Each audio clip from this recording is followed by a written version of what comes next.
Assalamualaikum warahmatullahi wabarakatuh. Hai semua, apa kabar hari ini?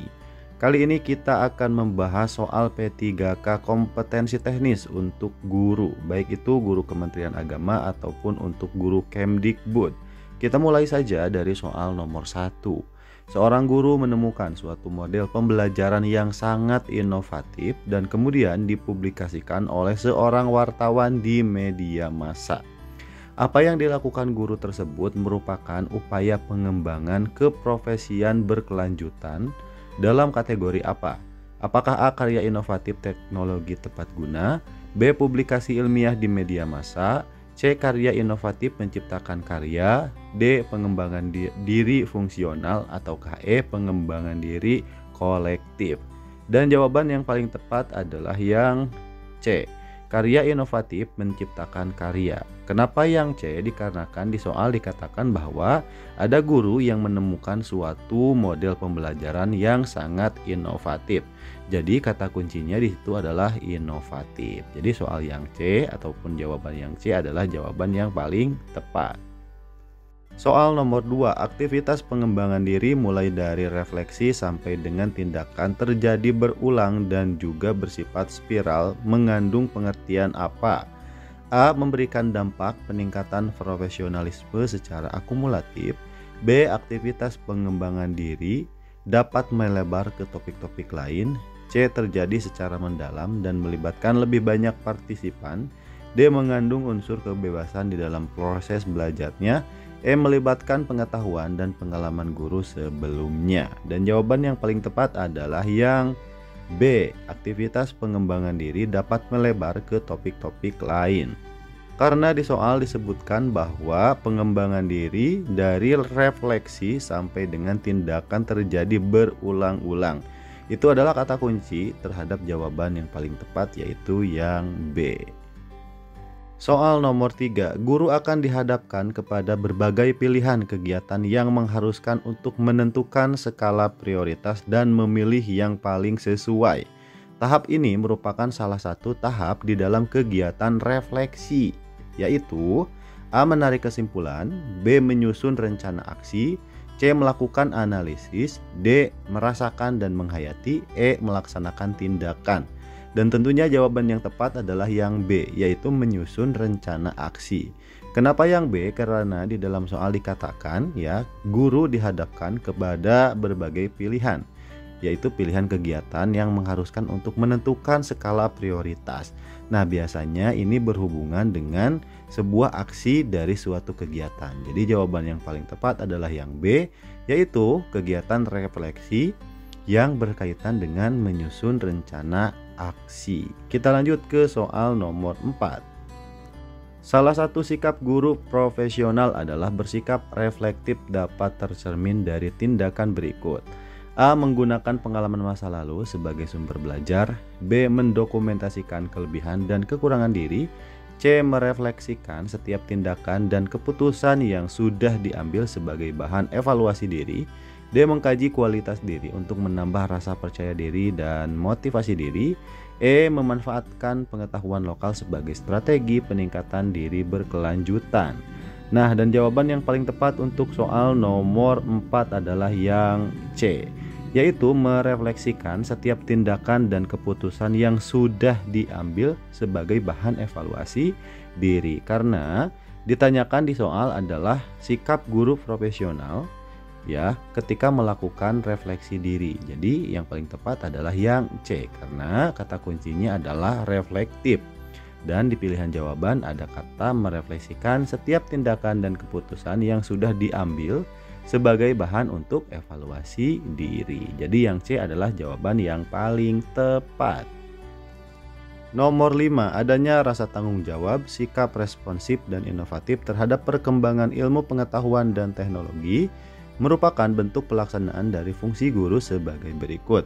Apakah A. Memelihara komitmen secara profesional untuk meningkatkan mutu pendidikan, B. Menjunjung tinggi peraturan, perundang-undangan, hukum, dan kode etik guru serta nilai-nilai agama dan etika, C. Menciptakan suasana pendidikan yang bermakna, menyenangkan, kreatif, dinamis, dan dialogis, D. Memelihara dan memupuk persatuan dan kesatuan bangsa, Memberi teladan menjaga nama baik lembaga, profesi, dan kedudukan sesuai kepercayaan yang diberikan kepadanya.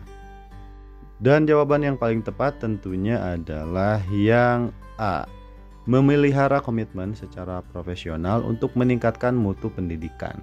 Yang A itu sangat berkaitan erat dengan pertanyaan. Dalam pertanyaan dikatakan adanya rasa tanggung jawab, sikap responsif dan juga inovatif itu harus berbarengan dengan memelihara komitmen, baik itu secara profesional. Untuk apa? Untuk meningkatkan mutu pendidikan. Jadi jawaban yang A adalah yang paling tepat untuk nomor 5. Soal nomor 6. Berikut ini adalah contoh penyesuaian tugas pokok guru dalam melaksanakan pembelajaran dalam menghadapi pembelajaran abad 21, yaitu apakah yang A. menjadi tenaga ahli di bidang TIK untuk kepentingan pembelajaran, B. menggunakan program aplikasi untuk mengelola nilai peserta didik, C. menerapkan aplikasi untuk menyusun program semester, D. menganalisis kekuatan dan kelemahan suatu model pembelajaran, menerapkan model pembelajaran yang berorientasi pengembangan HOTS. Nah, dan jawaban yang paling tepat tentunya adalah yang E. Karena makna ataupun pembelajaran abad 21 itu bertujuan untuk apa? Yaitu menerapkan model pembelajaran yang berorientasi pada pengembangan HOTS atau High Order Thinking Skill. Jadi yang paling tepat yaitu yang E. Nomor 7. Indikator guru mampu memanfaatkan hasil penilaian dan evaluasi yang dapat mempengaruhi kebijakan adalah A. memanfaatkan hasil refleksi dan penilaian untuk pengembangan mata pelajaran yang diampu, B. menggunakan informasi hasil penilaian dan evaluasi untuk menentukan ketuntasan belajar, C. menggunakan informasi hasil penilaian dan evaluasi untuk merancang program remedial dan pengayaan, D. mengomunikasikan hasil penilaian dan evaluasi kepada pemangku kepentingan, E. memanfaatkan informasi hasil penilaian dan evaluasi pembelajaran untuk meningkatkan kualitas pembelajaran. Dan jawaban yang tepat untuk nomor 7 adalah yaitu yang D. mengomunikasikan hasil penilaian dan evaluasi kepada pemangku kepentingan. Kenapa? Karena yang ditanyakan di soal adalah manfaat hasil penilaian dan evaluasi yang dapat mempengaruhi kebijakan. Sedangkan yang bisa menggunakan kebijakan ataupun memiliki kebijakan itu adalah pemangku kepentingan. Dalam hal ini mungkin kepala sekolah. Jadi yang paling tepat untuk soal nomor 7 adalah yang D. 8. Memahami karakteristik peserta didik dari aspek fisik, moral, sosial, kultural, emosional, dan intelektual termasuk dalam kompetensi guru bagian apa? Apakah A. pedagogi, B. kepribadian, C. sosial, D. profesional, E. semua benar? Dan jawaban untuk soal nomor 8 tentunya adalah pedagogi. Karena pedagogi adalah cara kita untuk memahami peserta didik dari berbagai aspek. Kita lanjut soal nomor 9. Menunjukkan etos kerja, tanggung jawab yang tinggi, rasa bangga menjadi guru, dan percaya diri merupakan termasuk kepada kompetensi apa? Apakah A. pedagogi, B. kepribadian, C. sosial, D. profesional, ataukah E. intelektual? Dan jawaban yang paling tepat adalah yang B, yaitu kepribadian. Karena di soal dikatakan menunjukkan sikap, etos kerja, tanggung jawab yang tinggi, dan juga rasa bangga menjadi guru itu termasuk ke kompetensi kepribadian. Lanjut soal nomor 10. Berkomunikasi dengan orang tua peserta didik dan masyarakat secara santun, empatik, dan efektif, serta mengikutsertakan orang tua dan masyarakat dalam program pembelajaran guna mengatasi kesulitan belajar peserta didik merupakan kompetensi apa?